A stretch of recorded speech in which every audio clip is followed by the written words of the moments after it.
कर ली। तीनों आतंकवादी 3 साल पहले मई 2022 में गुरेज सेक्टर से घुसपैठ करके कश्मीर में दाखिल हुए थे। काफी समय से एक्टिव थे।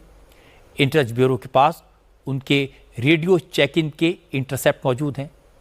ये आतंकवादी 21 अप्रैल को बैसरन घाटी से करीब 2 किलोमीटर दूर एक ढोक झोपड़ी में पहुंचे थे। यानी एक झोपड़ी है जिसे ढोक कहा जाता है। आतंकियों की मदद करने के आरोप में गिरफ्तार परवेज और बशीर अहमद ने पूछताछ में कबूल किया कि उन्होंने तीनों आतंकवादियों को खाना पहुंचाया था। 22 अप्रैल की सुबह तीनों आतंकी एक नेविगेशन डिवाइस की मदद से बैसरन घाटी पहुंचे थे। दोपहर 2:30 बजे उन्होंने हमला किया। हमले के बाद वो श्रीनगर के पास हरवा के जंगलों की तरफ भाग गए थे। तीनों के आका सुलेमान शाह ने जंगलों में रास्ता जानने के लिए नेविगेशन डिवाइस गार्मिन का इस्तेमाल किया था, जो उसके पास से बरामद हुआ है, जिसमें आतंकियों के सारे रूट की जानकारी दर्ज है। एक एक सबूत इस बात को साबित करता है कि पहलगाम हमले के पीछे पाकिस्तान का हाथ था। पाकिस्तान ने दहशतगर्द भेजकर मजहब के नाम पर लोगों का नाम पूछकर उनकी हत्या करवाई। पाकिस्तान की सरकार अच्छी तरह जानती है कि सुलेमान शाह अफगान और जिब्रान पाकिस्तानी थे। पाकिस्तान के फौज जानते हैं कि सुलेमान पाकिस्तानी आर्मी का ट्रेंड कमांडो था। आईएसआई जानती है कि इन दहशतगर्दों को वही हथियार दिए गए थे जिनका इस्तेमाल पाकिस्तानी फौज करती है।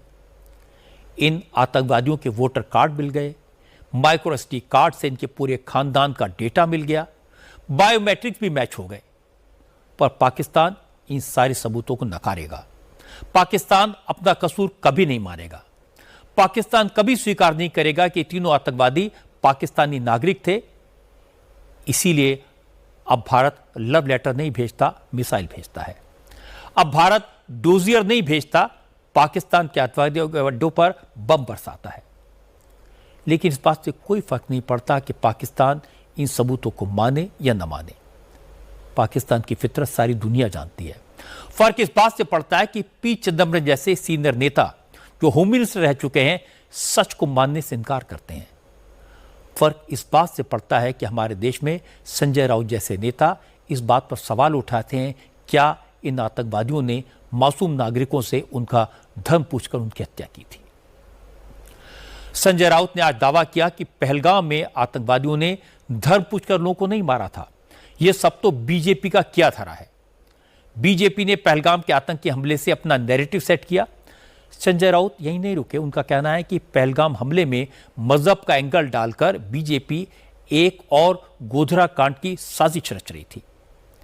सिर्फ संजय राउत नहीं, लोकसभा में कांग्रेस के डिप्टी लीडर गौरव गोगोई ने कहा था कि पहलगाम में जो लोग मारे गए उनके परिजनों ने बीजेपी के नैरेटिव को नकार दिया। संजय राउत और गौरव गोगोई ने ये बातें राज्यसभा सांसद कपिल सिब्बल के साथ एक बातचीत में कही। इस शो में तृणमूल कांग्रेस की सांसद सागरिका घोष भी थी। संजय राउत ने कहा कि पहलगाम अटैक को भुनाने के लिए बीजेपी ने ऐसा माहौल बनाने की कोशिश की कि आतंकवादियों ने धर्म पूछकर मारा, ताकि इससे हिंदू सेंटिमेंट को जगाया जा सके, माहौल अपने फेवर में बनाया जा सके। और इसके बाद आज संजय राउत ने एक बार फिर अपने बयान को दोहराया। सर, पहलगाम आतंकवादी हमले को लेकर आपने एक पॉडकास्ट किया जिसमें तमाम इंडिया ब्लॉक के लीडर्स मौजूद थे। उसमें आपने कहा कि जो मारे गए हैं उनको धर्म पूछकर नहीं मारा गया। इस बात की पुष्टि कई सारे विक्टिम्स की फैमिलीज ने आपको की। जी हाँ, और रिकॉर्ड भी है।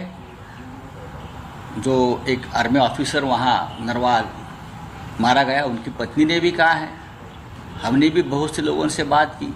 यह आरएसएस का प्रोपोगंडा रहा बाद में वो देश में। उसके बाद आरएसएस, ये भारतीय जनता पार्टी, मैं आरएसएस नहीं कहूँगा, जो भारतीय जनता पार्टी का प्रोपोगंडा रहा कि इस देश में पहलगाम के बाद पूरी तरह से जैसे गोधरा में हुआ, वो देश में गोधरा करना चाहते थे पहलगाम के बाद। लेकिन जो विक्टिम थे, उनके जो रिलेटिव थे, ये लोगों ने नाकाम कर दिया। मैं उसके लिए उनका आभारी हूँ। ये पहलगाम के बाद पूरे देश में गोधरा जैसी परिस्थिति निर्माण करने चाहते थे और देश फिर एक बार इस तरह से हिंदू मुसलमान दंगे में आग में लपेटना चाहते थे।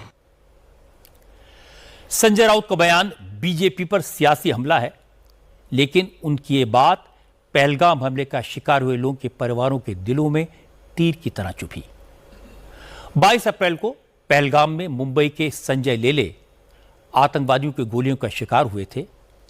आज संजय लेले के ब्रदर इन लॉ राजेश कदम ने कहा कि संजय राउत ने अपने बयान से पहलगाम के शहीदों की आत्माओं को ठेस पहुंचाई है। राजेश कदम ने कहा संजय राउत सफेद झूठ बोल रहे हैं और ये बात इतनी सफेद झूठ है कि संजय राउत या उनकी पार्टी का कोई नेता पहलगाम हमले के शिकार लोगों के परिवार वालों से मिले। राजेश कदम ने कहा कि उद्धव ठाकरे या उनकी पार्टी का कोई नेता उनके परिवार से मिलने नहीं आया। संजय राउत सियासी फायदे के लिए पीड़ित परिवारों को तकलीफ देने वाले बयान दे रहे हैं। माननीय संजय राउत जी, आप कहां थे? आप डोंबिवली के, महाराष्ट्र में 5 फैमिली इस विक्टिम थी, उसमें से 3 रिलेटिव थे भाई जो डोंबिवली से थे। उसमें से एक जो संजय लेले जो मेरे बीवी के सगे भाई है, उनका भी वहां पर अटैक में देहांत हुआ।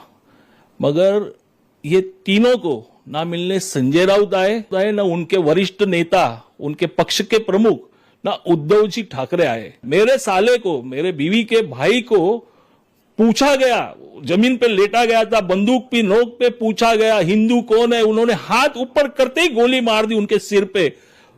संजय राउत आप कहां थे? हिंदू करके ही मारा ना, धर्म पूछ के ही मारा। पूछो हमारे सब तीनों विधवा हुए हमारी बहन को।